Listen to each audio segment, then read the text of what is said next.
নমস্কার সকলকে। আজ 25শে ডিসেম্বর প্রভু যিশুর জন্মদিন। তাই আজকের এই ভিডিওতে আমি আপনাদের বলবো প্রভু যিশুর জীবনী। আপনারা অবশ্যই এই ভিডিওটিকে শেষ পর্যন্ত দেখুন। নাজারেত নামে একটি গ্রামে যোসেফ নামে এক কাঠমিস্ত্রি সপরিবারে বাস করত। নাজারেত প্যালেস্টাইন রাজ্যের অন্তর্গত। এই গ্রামে প্রায় সমস্ত বাসিন্দা ছিল ইহুদি ধর্মাবলম্বী এবং বেশিরভাগ ইহুদিরাই তখন বেদনাবিধুর। তার কারণ তখন তারা পরাধীন অবস্থায় এক অন্ধকার যুগ অতিক্রম করছিল। আর ইহুদিদের এই পরাধীন অবস্থার কারণ ছিল রোমানরা। এই রোমান সাম্রাজ্য ছিল সুদূর বিস্তৃত। রোমান শাসকেরা সাধারণত আত্মাভিমানী হতেন। যে সময়ের কথা এখানে আমরা বলছি, সেই সময় ইহুদিদের একজন ধর্মগুরু ব্যাপটিস্ট নানা জায়গায় বলে বেড়াচ্ছেন, শীঘ্রই ইহুদিদের মুক্তি দেওয়ার জন্য আবির্ভূত হবেন একজন মহান পুরুষ। তার হাত ধরেই আসবে নতুন যুগ। আপনারা সকলে প্রস্তুত হন তাকে বরণ করে নিতে। আর 5 জনের মতো এই কথা শুনেছিলেন যোসেফ। মানুষ হিসেবে তিনি যেমন সৎ, তেমনি ছিলেন পরিশ্রমী, আচার আচরণে সকলের শ্রদ্ধার পাত্র। এই সময় যোসেফের সঙ্গে ওই গ্রামেরই এক কুমারী মেয়ে মেরির বিয়ের কথাবার্তা চলছে। এই শুভ অনুষ্ঠানের আয়োজন প্রায় সমাপ্ত হয়েছে। এই সময় এক রাতে মেরি এক আশ্চর্য স্বপ্ন দেখল। তিনি দেখলেন ঈশ্বরের দূত গ্যাব্রিয়েল এসে তার মাথার পাশে বসেছেন, আর তাঁর হৃদয় হতে ভবিষ্যৎবাণী ভেসে এলো, আমি দেবদূত গ্যাব্রিয়েল, আর কিছুদিনের মধ্যেই তুমি এক শিশুর জন্ম দেবে, তার নাম রাখবে তুমি যিশু। তিনি ইহুদি জাতিকে এই পরাধীন জীবন থেকে মুক্ত করবেন। মেরি আতঙ্কিত হয়ে প্রশ্ন করলেন, আমার তো এখনো বিয়েই হয়নি, আমি মা হব কিভাবে? দেবদূত অভয় দিলেন, তোমার সেই সন্তান তো ঈশ্বরের পুত্র, সুতরাং এ নিয়ে বিচলিত হবে না। একথা জানিয়ে নিমেষে অদৃশ্য হয়ে গেলেন গ্যাব্রিয়েল। আর সেই সময় ইহুদিদের রাজা হেরড তার রাজসভার জ্যোতিষীকে দিয়ে গণনা করিয়ে জানতে পারলেন, আর কিছুদিনের মধ্যেই কোনো এক ইহুদি পরিবারে এমন একজন জন্মাবে যে পরবর্তীকালে সেই এলাকার রাজা হয়ে বসবে। হেরড এই কথা জেনে প্রচণ্ড ভয় পেয়ে গেলেন। ক্ষিপ্ত হয়ে তিনি আদেশ দিলেন, বেথলেহেম ও তার সংলগ্ন অঞ্চলে সকল পুরুষ নবজাতক শিশুকে যেন হত্যা করা হয়। অন্যদিকে মেরি তার দিদি এলিজাবেথকে নিজের অদ্ভুত স্বপ্নের কথা জানালেন। এলিজাবেথ ও তার স্বামী ছিলেন নিঃসন্তান। তারা দুজনই একটি সন্তানের জন্য অন্তরের সমস্ত শক্তি দিয়ে ঈশ্বরের কাছে প্রার্থনা করতেন সব সময়। এমন সময় তারাও স্বপ্নে এক দৈববাণী পেলেন, তাদের ঈশ্বর পুত্র সন্তান দেবেন, তার নাম রাখতে হবে যোহান। মানবজাতির অশেষ কল্যাণ করার জন্যই হবে যোহানের আবির্ভাব। অল্প কয়েকদিনের মধ্যেই দৈববাণী সঠিক বলে প্রমাণিত হলো। এলিজাবেথ একটি সন্তানের জন্ম দিলেন, আর সেই নবজাতকের নাম রাখা হলো যোহান।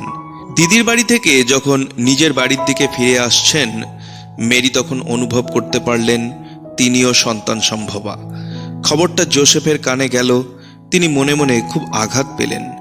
মেরিকে বিয়ে করার জন্য তিনি খুবই আগ্রহে আকুল হয়েছিলেন, কিন্তু কোনো সন্তান সম্ভবা মহিলাকে তো বিয়ে করা সম্ভব নয়। অল্প কিছু সময়ের মধ্যে গ্যাব্রিয়েল যোসেফকেও স্বপ্নে দেখা দিয়ে তাকে উদ্বিগ্ন না হওয়ার উপদেশ দিলেন।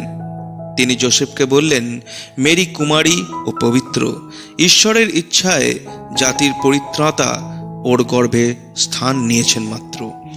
যোসেফের মনে আর কোনো দ্বিধা বা সন্দেহ রইল না। মেরির সঙ্গে যোসেফের বিয়ে হয়ে গেল। এরপর ধীরে ধীরে মেরির প্রসবকাল এগিয়ে আসছে বুঝতে পেরে যোসেফ স্ত্রীকে নিয়ে রওনা দিলেন বেথলেহেম শহরের দিকে। পথে রাত ঘনালে তারা আশ্রয় নিতে বাধ্য হলেন এক আস্তাবলে। সেই রাতেই আস্তাবলে জন্মালেন ঈশ্বরপুত্র যিশু। একদল রাখাল আকাশের বিশেষ এক তারার আলোয় উদ্ভাসিত হতে দেখে আস্তাবলে উপস্থিত হলেন। তারা নবজাতককে দেখে খুব আনন্দ উল্লাস প্রকাশ করলেন। জন দ্য ব্যাপটিস্টও উপস্থিত হয়ে এই শিশুকে শনাক্ত করলেন ইহুদি জাতির ভবিষ্যৎ মুক্তিদাতা হিসাবে। ইহুদিদের একটা নিয়ম হলো কোনো শিশু জন্মাবার 8 দিন পরে মন্দিরে গিয়ে নবজাতকের নামকরণ করতে হয়। ঠিক সেইভাবেই শিশুকে নিয়ে মন্দিরে গেলেন যোসেফ ও মেরি। নবজাতকের নাম রাখলেন যিশু। যিশুকে নিয়ে আরও কিছুদিন ওই আস্তাবলী অবস্থান করছিলেন তারা। এই সময় আকাশের আলো বিচ্ছুরণকারী এক তারাকে অনুসরণ করে সেখানে উপস্থিত হলেন 3 জন প্রাচ্য দেশীয় পণ্ডিত। তারা নানা রকম উপহার দিলেন যিশুকে। অন্যদিকে হেরডের কানে এসেছে যিশুর আবির্ভাবের কথা। তিনি নির্বিচারে শিশু হত্যায় মেতে উঠলেন। যোসেফ ও মেরি শিশুকে রক্ষা করার জন্য আত্মগোপন করলেন। ছদ্মবেশে উপস্থিত হলেন মিশরে। যিশুর জীবনের প্রথম কয়েকটা বছর মিশরেই অতিবাহিত হলো। সময় কাটতে লাগলো, আর এইভাবেই একসময় রাজাকারদের মৃত্যু ঘটল। এই খবর ক্রমে যোসেফের কানে গিয়ে পৌঁছায়। তিনি তখন মেরি ও যিশুকে নিয়ে নাজারেথে ফিরে এলেন। যুবক হবার আগেই যিশু তার বাবার সঙ্গে কাঠমিস্ত্রির কাজে হাত লাগাতে শুরু করেছিলেন। তিনি যে কাজেই হাত দিতেন সেই কাজের কলা কৌশল খুব সহজেই তার আয়ত্তে এসে যেত। যিশু ছিলেন একটু ভাবুক প্রকৃতির। বয়স যত বাড়তে থাকলো তার ভাবনার গভীরতাও বাড়তে থাকলো। প্রথম ঘটনা হলো, জুদিয়ার নতুন শাসক পন্তিয়াস পাইলেন সাধারণ মানুষের ওপর প্রচণ্ড অত্যাচার শুরু করে দিয়েছেন। দ্বিতীয় ঘটনা, এলিজাবেথের পুত্র যোহান ধর্মগুরু রূপে দ্রুত জনপ্রিয় হয়ে উঠছেন।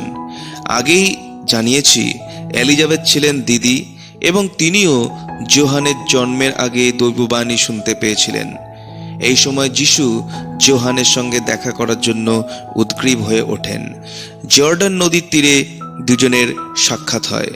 সে এক মহৎ মিলন। যোহান একটি পাথরের উপরে দাঁড়িয়ে আছেন। তার সামনে উন্মুখ অনেক নরনারী। অনতি দূরে পবিত্র জর্ডান নদী প্রবাহমান। যিশু জর্ডান নদীর জলে স্নান সেরে যোহানের নিকট দীক্ষা নিলেন। আর সেই সময় যিশু শুনতে পেলেন এক দৈববাণী, ধন সম্পদ ঐশ্বর্যাদি সমেত এই বিশ্বে তোমার ভূমিকা হবে মুক্তিদাতার। তুমি আমার প্রিয় এবং আমি তোমারই মধ্যে বর্তমান। যিশুর বয়স যখন প্রায় 30 বছর, তিনি সর্বসমক্ষে ঈশ্বরের বাণী প্রচারে ব্রতী হলেন। ইতিমধ্যে অত্যাচারী রাজা অ্যান্টিপাস যিশুর গুরু যোহানকে কারারুদ্ধ করে ফেলেন, কারণ তিনি রাজার কথাকে সমর্থন করেননি। যোহানের অনুপস্থিতিতে যিশু ঈশ্বরের বাণী প্রচার করার দায়িত্ব গ্রহণ করেন। কখনো তিনি নগরে, কখনো গ্রামে, কখনো সমুদ্রের তীর, কখনো বা আরোহণ করেছেন পর্বত। সর্বক্ষণ তিনি সহিষ্ণু ও চলিষ্ণু। হাজার হাজার নরনারী মন্ত্রমুগ্ধের মতো তার কথা শুনতেন এবং তার অনুগামী হয়ে উঠতেন। মানুষের পাপ, গ্লানি ও কলুষতা থেকে মুক্ত করতে চলেছে তার অবিস্মরণীয় পর্যটন। বহু অথর্ব, বিবিধ রোগাক্রান্ত, আতুর, দুঃখ ভারাক্রান্ত নরনারী যিশুর অলৌকিক স্পর্শে রোগমুক্ত হলেন ও অন্তরে শক্তি পেলেন। যিশু কোনো একটি স্থানে থাকতেন না, তার শিষ্য সংখ্যা বাড়তে থাকে। এই শিষ্যদের মধ্যে শ্রেষ্ঠ জনকে তিনি বিভিন্ন প্রান্তে পাঠাতেন ধর্ম প্রচার করার জন্য। যিশু বলতেন, মানুষকে ভালোবাসো, শত্রু মিত্র ভেদাভেদ করবে না। মানুষকে ভালোবাসলে ঈশ্বরকে সেবা করা হয়। তিনি আরও বলতেন, আমাকে অনুসরণ করো, তাহলেই ঈশ্বরের নিকটে পৌঁছাতে পারবে।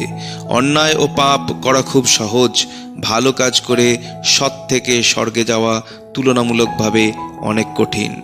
যিশু যখন এইসব কথা প্রচার করছেন, তখন ইহুদিরা ধর্মের নামে নানা প্রকার অনাচার করে চলেছে। প্রচুর পশু বলি দেওয়া হচ্ছে মন্দিরে মন্দিরে। যিশু এসবের তীব্র বিরোধিতা শুরু করলেন। যারা মন্দিরে পশু বিক্রি করতে আসতো, তিনি তাদের বিরুদ্ধে জনমত করে তুললেন। এই সমস্ত খবর রোমান শাসকদের কাছে পৌঁছালে তারা যিশুর বিরুদ্ধে খড়গহস্ত হয়ে ওঠেন।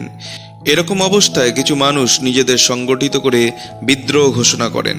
তারা বিশ্বাস করতেন যিশু তাদের পরাধীনতার হাত থেকে মুক্ত করবেন, কিন্তু রোমানরা অত্যন্ত নিষ্ঠুরতার সঙ্গে বিদ্রোহ দমন করে। ইহুদিদের কয়েকজন ধর্মগুরু রোমান শাসকদের কাছে গিয়ে অভিযোগ জানান এই যিশু তার যথেষ্ট শিক্ষাকে সাধারণ মানুষের মধ্যে প্রকাশ করে আবহাওয়াকে সার্বিকভাবে বিষাক্ত করে তুলেছে। যিশু আমাদের ধর্মকে অপমান করেছে। এক কথায় যিশু ঈশ্বর বিরোধী, তাই যিশুর উপযুক্ত শাস্তি চাই। যিশুর 12 জন শিষ্য ছিলেন, এদের মধ্যে জুডাস ছিলেন অর্থলোভী, সুতরাং শত্রুরা তাকে সহজেই কিনে নিল, আর জুডাস যিশুকে শত্রুর হাতে ধরিয়ে দিল। যিশুর বিচার হয় ইহুদির এক যাজক আদালতে। প্রধান শাসক তাকে মৃত্যুদণ্ডে দণ্ডিত করলেন। যিশু নির্বিকার। রোমান বিচারপতি প্লেনাউ সমর্থন করলেন সেই দণ্ডাদেশ। স্থির হলো যিশুকে ক্রুশবিদ্ধ করে হত্যা করা হবে। চারিদিকে হাহাকার উঠল। যিশুর ওপর চূড়ান্ত অমানবিক অত্যাচার সর্বসাধারণের সম্মুখে দৃশ্যমান হলো। যিশুকে স্বয়ং বদ্ধভূমিতে বহন করে নিয়ে যেতে বলা হলো সেই ভারী ক্রুশ। মাঠকে করা হয়েছিল বদ্ধভূমি। অসংখ্য নারী শিশু যিশুকে অনুসরণ করে উপস্থিত হলেন বদ্ধভূমিতে। চারিদিকে কড়া প্রহরা। এই সময় একজন চোর ও একজন ডাক্তারকেও সেই বদ্ধভূমিতে আনা হয়েছিল ক্রুশবিদ্ধ করা হবে বলে। একদল বিবেকহীন মানুষের হাতে নিষ্ঠুরভাবে নিহত হলেন যিশু। মৃত্যুর পূর্ব মুহূর্ত পর্যন্ত আশ্চর্য ক্ষমা সুন্দর তিনি।